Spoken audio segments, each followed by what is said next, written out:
तर हा आहे हवेत तरंगणारा मोदक आणि ही जादूचा मोदक म्हणेन मी. गणपती तो मोदक सोंडेतून खेचतोय अच्छा. आणि तो मध्येच अडकलाय मोदक आणि ती मुमेंट कॅप्चर केली आहे आपण त्यामध्ये. क्या बात आहे. खूप सुंदर आहे आणि ही तुझी स्पेशालिटी आहे बरोबर? हा येस हवेत तरंगणारा मोदक येस आणि हा जादूचा मोदक जो काही येस. तुझी कन्सेप्ट आहे ही खूप प्रसिद्ध झालेली आहे.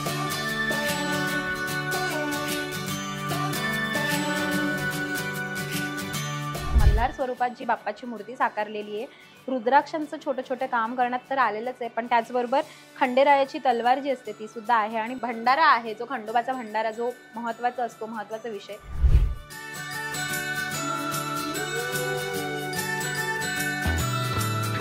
हाय हॅलो नमस्कार, तुम्हा सगळ्यांचं लोकमत भक्तीमध्ये स्वागत आहे. गणपती बाप्पा मोरया, मंगलमूर्ती मोरया. गणपती बाप्पाचं लवकरच आगमन होतंय मंडळी आणि गणपती बाप्पाचं आगमन म्हटलं की ते सगळ्यात पहिला सुंदर कुठे मूर्त्या मिळतात हे तुम्ही शोधत असाल बरोबर की नाही. त्यामुळे आजचा हा व्हिडिओ मी तुमच्यासाठी खास बनवते. एक रील व्हायरल झालं होतं इंस्टाग्रामवर आणि ते रील बघूनच मी आज पोहोचली आहे रमाकडे. आता हा रमा कोण आहे तर रमा आहे इलेक्ट्रॉनिक इंजिनियर आणि तो जॉब करतो पुण्यात. पण पुण्यात जेव्हा तो जॉब करतो तिथेही तो त्याची कला जोपासतो. ती कशी आपण ते सगळं जाणून घेऊयात.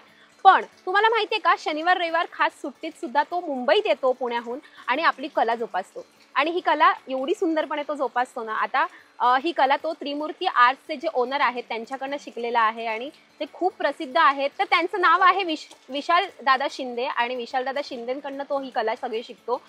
आजही तो कला शिकतो असं तो म्हणालाय. सो आपण त्याची सगळी कला बघणार आहोत आणि तो कोणत्या कोणत्या छान मूर्ती बनवतो. स्पेशालिटी आहे त्याच्या जादूचा मोदक.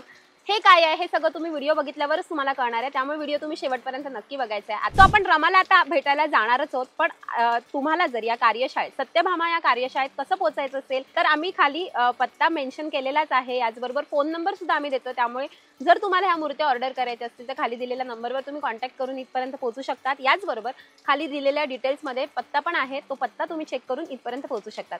आता आपण आतमध्ये जाऊयात आणि रमाला भेटूयात. चला.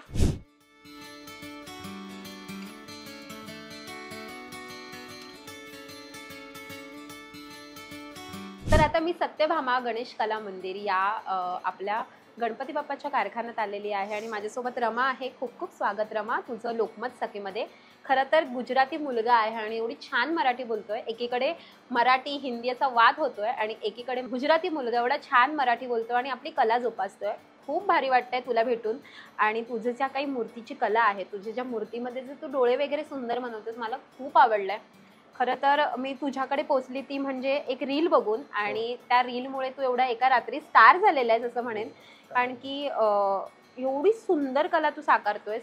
मला सांग आधी काय काय कोणत्या कोणत्या प्रकारचे बाप्पा तू बनवलेस, काय काय बनवते आणि तुला काय काय बनवायचं आणि तुझा एकंदरीत प्रवास काय असेल हा सांग. सर्वप्रथम नमस्कार लोकमत आणि सायली, थँक्यू तू एवढा वेळ काढून इथे आले आणि गणपतीचा प्रवास तुम्ही पाहिलाच आहे की आधी हा 5 वर्ष झाले मी हे गणपतीचं काम प्रोफेशनली चालू करत. तसं तर मी लहानपणापासूनच ही काम मातीचा चालू केलेला होता. ओके. आणि तसंच तो एक इंटरेस्ट राहिला माझ्या मनामध्ये आणि तो बनवत गेलो. मग तसा एकदा बाबा घेऊन गेले कारखान्यामध्ये, तिथे माती भेटली. मातीतून ते गणपती पहिला मी चिखल्यात मातीतून करायचो, ब्राऊन माती असायची. त्यानंतर गणपती आपली लाल माती असते लाल माती, हा पप्पांनी पाहिलं. त्यानंतर मला शाडू माती भेटली, त्यातून थोडं रचवायचं काम चालू झालं. म्हणजे घरात कोणीच नाही बनवत मूर्ती? नाही, घरात कोणीच नाही केलं. हा पहिल्यांदा म्हणजे पप्पांनी ही आवड बघितली आणि ती तसंच आतून आली आहे. ओके. आणि यापुढे तू असं मला मगाशी म्हणत होतास की माझ्या पुढच्या पिढीला सुद्धा मी ही कला जोपासायला शिकवणार आहे किंवा काय? आणि ऑब्विसली ही कला ही तशी आहे टचवूड की गणपतीची ती पारंपरिकाने पुढच्या पिढीपर्यंत झालीच पाहिजे. आणि ही एकदम शांत आणि कसं आहे की आपण जे बाप्पाची मूर्ती घडवतो त्याचा प्रेम, त्याचं पूर्ण रिफ्लेक्शन आपल्या कामामध्ये दिसतं. ते खूप महत्त्वाचं आहे. इन टर्म्स ऑफ ऑनलाईन आता झालं आहे हे ऑफलाईन आर्ट मला खूप जास्तच आवडतं. कारण की तू जॉब पण करतोस, पुण्यात असतोस आणि पुण्यातून वेळ काढून जेव्हा शनिवार रविवार सुट्टी असते तेव्हा तू मुंबईत येतोस आणि आपल्या बाप्पाला वेळ देत तू ही कला जोपासतोस. तर कसं वाटतं आणि कसं असतं हा सगळं तुझं शेड्यूल? खूप बिझी शेड्यूल मधून सुद्धा तू येतोस, गणपती बाप्पा बनवतोस, कसं मॅनेज करतोस हे सगळं? कसं आहे की आपल्या लाईफ आपल्या हातामध्ये असते आणि जर आपल्याला छंद असतं कुठल्याही कामासाठी आपण त्यासाठी वेळ काढू शकतो. बरोबर. तर हा काम अ, कसं मॅनेज करायला लागतं की ऑफिस नंतर पण टाइम भेटला की बसलो, सॅटर्डे संडे इकडे आलो आणि तिथून पण गणपती घेऊन इकडे आलो बॉक्समध्ये. शिवनेरीमध्ये मी प्रवास करता करता आणलाय मी गणपती. म्हणजे तुम्हाला माहितीये का, हा शिवनेरीमध्ये सुद्धा गणपती बाप्पा घेऊन येतो. म्हणजे जेव्हा कामातून त्याला संध्याकाळचा वेळ मिळतो ऑफिस सुटल्यानंतर, तेव्हा सुद्धा तो गणपती बाप्पा बनवतो. गणपती बाप्पाचं काम तिथे करतो पुण्यात, आणि पुण्यातून मुंबईत तो शिवनेरीतून गणपती बाप्पा बॉक्समध्ये बॉक्समध्ये त्याला फील करून असं कसं थोडा वल्ला असला ना गणपती की तो प्रवास करू शकतो. इथे काही थोडी डॅमेज वगैरे झालं आपण रिकवर करू शकतो आपल्या कारखान्यामध्ये. ओके. आणि जर तो चुकला त्यानंतर आपण फ्लॅट जास्त ट्रॅव्हल करू शकत नाही, म्हणजे बरोबर. असं टेम्पररी ट्रॅव्हल करू शकत नाही. बरं, ही गणपती बाप्पा जी बनवण्याची कला आहे, तू कोणाकडनं शिकतोयस किंवा काय? हे पण हा प्रवास पण सांग, कारण तो पण खूप महत्वाचा प्रवास आहे. मी पहिला हे काम चालू केलेलं, त्या वर्षानंतर मला दादांचा कॉन्टॅक्ट झाला. मी आधीपासून त्यांची हे होती की हट होती की मला शिकवायचं आहे गणपती, आणि त्यानंतर तिकडेच माझा जॉब लागला.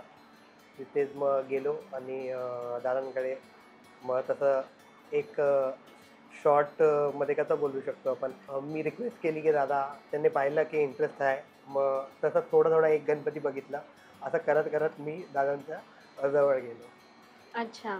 आणि त्रिमूर्ती आर्ट्सचे जे ओनर आहेत शिंदे दादा. सर, दादा, दादा विशाल दादा. त्यांच्याकडे तू गणपती बाप्पाचं मूर्ती बनवण्याचं आजही शिकतोयस, बरोबर? सो आणि त्यांची जी कला आहे ती पूर्ण जगप्रसिद्ध आहेच, पण आता तू घराघरात पोचतोयस. खूप छान वाटतंय असं, कारण की एका रीलमुळे एका रात्रीत तू स्टार झालेला आहेस, आणि त्याच्यामुळेच तुझा बाप्पा हा घराघरात पोचतोय. आणि तुझ्या बाप्पाची खासियत म्हणजे ना, तुझे ते फिनिशिंग बाप्पाचं. सो हे कसं Thank you. करतोस आणि काय, म्हणजे कशी कला आहे ही, काय म्हणजे कसं तुला जमतं काय? म्हणजे आणि प्रत्येकाला नाही जमत फिनिशिंग गणपती बाप्पाचं, ते पण शाडू मातीतलं. हा. आणि सगळा बाप्पा त्याचा इको फ्रेंडली, म्हणजे सगळ्या मूर्त्या शाडू मातीच्या आहेत, बरोबर? आपण कसं एकदा करत राहिलो काही काम, त्यामध्ये इम्प्रूव्हमेंट होत राहत. तू म्हणजे एक टाइम असा आहे, तू झोपेमध्ये पण तुझा ब्रश एकदम चांगल्यापणे चालायला लागेल. हो. हा, म्हणजे प्रॅक्टिस करत करत आपण एक ब्रश स्वतःहून फिरायला सवय लागेल, लागते सवय आणि- लागते आणि स्वतःहून फिरायला लागते. आणि बनवता बनवता कसं की तू तुझीच करेक्शन करत राहते की आता असं झालंय, तर मी नेक्स्ट वाला असं करू, त्यामध्ये काय फॉल्ट होती तसं त्याला करेक्ट करू शकतो. क्या बात आहे. सो हा सगळा त्याचा प्रवास झाला, आणि त्याच्याकडच्या आता आपण मूर्त्या बघूयात. खूप सुंदर कोरीव काम असं त्याचं आहे, आणि खूप छान मूर्त्या तो बनवतो. आपण बघितलं तर बाप्पाचं फिनिशिंग एवढं छान आहे ना त्याच्याकडचं, तर मला खूप आवडलेलं आहे, प्रचंड सुंदर आहे. मुळात फिरता मोदक सुद्धा त्याच्याकडे आहे, आणि ही त्याची स्पेशालिटी आहे जी खूप व्हायरल झालेली आहे. फिरता मोदक काय आहे, काय काय तो आपण मूर्त्या ह्याच्या दादाकडे आहेत, आपण सगळं आपण आता पाहूया. चल जाऊया. तर हा आहे हवेत तरंगणारा मोदक, आणि ही जादूचा मोदक म्हणेन मी. सो मला खूप आवडलेली मूर्ती आहे, आणि ह्याची कन्सेप्ट काय आहे तू सांग आमच्या प्रेक्षकांना. हे कसं आहे, आपण की गणपती तो मोदक सोंडेतून खेचतोय. अच्छा. आणि तो मध्येच अडकलाय मोदक, आणि ती मुमेंट कॅप्चर केली आहे आपण त्यामध्ये. क्या बात आहे, खूप सुंदर आहे. आणि ही तुझी स्पेशालिटी आहे, बरोबर? हा Yes. हवेत तरंगणारा मोदक. Yes. आणि हा जादूचा मोदक जो काही Yes. तुझी कन्सेप्ट आहे ही खूप प्रसिद्ध झालेली आहे, आणि जवळजवळ गेल्या वर्षी सगळ्या मीडियाने तुला कव्हर केलं होतं, आणि या वर्षी सुद्धा तू हा मोदक, जादूचा मोदक ठेवलेला आहेस खास तुझ्या सगळ्या प्रेक्षकांसाठी आणि सगळ्या तुझ्या लोकांसाठी. सो आपण अजून पुढे पण मूर्त्या बघणार आहोत, पण ही कन्सेप्ट मला प्रचंड आवडलेली आहे, आणि बाप्पा किती गोड आहे हे आपण याच्यावरनं बघू शकतो. सो आपण इथे जाऊयात, आणि आता आपण इकडच्या पण मूर्त्या बघूयात. साध्या सिंपल सुद्धा मूर्त्या आहेत, आणि तुम्ही बघू शकतात की एवढं सुंदर सोज्वळ जे रूप आहे बाप्पाचं ते किती सुंदर त्याने केलेलं आहे. इथे सोनेरी रंगाचं पूर्ण काम, एक सोबर अशी ज्वेलरी बाप्पाची, आणि डोळे सुंदर, त्याची फिनिशिंग तर खूप सुंदर. बाप्पाचं मग सोवळं असू देत, हे सगळ्या गोष्टी तू बारकाईने केलेल्या आहेस, खूप सुंदर वाटतंय. आपण बघितलं तर सगळ्या बाप्पाचं फिनिशिंग आपण बघू शकतो किती सुंदर आणि डिटेलिंगमध्ये आहे. तू सांग मला प्रत्येक बाप्पाबद्दल थोडं थोडं तू पण सांगत जा, म्हणजे मला त्यातलं थोडंसं कळेल. गणपती एकदम बसलेला आहे एकदम शांतीने, आणि त्याला एक बाल स्वरूपात आपण त्याचा चेहरा केलेला आहे. आणि ही बाप्पाची खळी सुद्धा किती पण डिटेल. ही दादांचं मी ही खडी वगैरे दादां मोस्टली हे करत राहतात. दादांच्या इकडून आली आहे ती खडी. अच्छा. त्यांचे एक क्यूटनेस वाटते बाप्पामध्ये. त्या खळीमुळे ना. हो. सो इकडे पण बघू शकतो बालगणेशची मूर्ती आहे आणि वर हो. आपण बघितलं तर बाप्पा आहे, बालगणेश मूर्ती आणि खूप सुंदर मूर्ती आहे. सिंपल सुद्धा मूर्त्या आहेत इथे, छोट्या छोट्या मूर्त्या आहेत आणि प्रत्येक साईज मध्ये वेगवेगळ्या प्रकारच्या मूर्त्या तुम्हाला इथे अवेलेबल मिळतात. आता आपण ही मूर्ती कोणती आहे? ही पहिली लेफ्ट हँड साईडची, माझ्या लेफ्ट हँड साईडची मोठे कानवाली मूर्ती आहे. हा, मोठी कानची. आणि याचबरोबर आपण इथे बघू शकतो की अशा छोट्या छोट्या मूर्त्या सुद्धा आहेत. अगदी गणपती बाप्पाचं म्हणजे हत्तीचं मुखवटा असलेला बाप्पा सुद्धा इथे आहे, जो बनतोय सध्या. अंबुजा गणपती. अंबुजा गणपती. अंबुजा या मॉडेलचं नाव अंबुजा ठेवलंय आपण. आणि हा कोणता आहे?